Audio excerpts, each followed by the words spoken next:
एक बार एक जिज्ञासु शिष्य महात्मा बुद्ध के पास आया। उसने बुद्ध से कहा कि हे बुद्ध, ऐसी कौन सी वस्तु है जिसे पा लेने से लोग सफल हो जाते हैं। इसके बाद शिष्य ने बुद्ध से कहा कि हे बुद्ध, आप मुझे ऐसा तरीका बता दो जिसके जरिए मैं आसानी से सफलता प्राप्त कर सकूं। बुद्ध ने शिष्य से कहा कि अगर तुम वाकई में सफलता का रहस्य जानना चाहते हो तो कल सुबह सूर्योदय होने से पहले इस कुटिया के पास वाले तालाब के पास आ जाना। वह शिष्य वहाँ से चला गया और रात भर यही सोचता रहा कि सुबह होने पर बुद्ध उसे सफलता का रहस्य बता देंगे।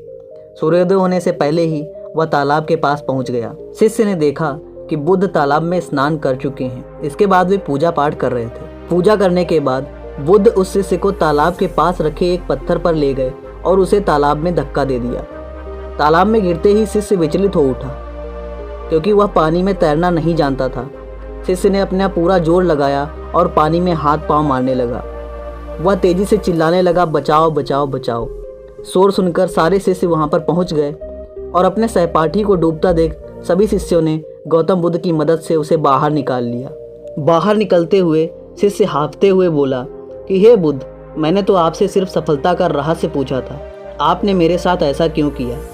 बुद्ध ने कहा, जब तुम पानी में गिरे और डूबने लगे तो तुमने असल में क्या किया। शिष्य बोला, मैंने तैरना शुरू किया और तेजी से मदद के लिए चिल्लाने लगा। बुद्ध ने कहा, क्या तुम तैरना जानते थे। शिष्य ने कहा, नहीं, मैं तैरना नहीं जानता।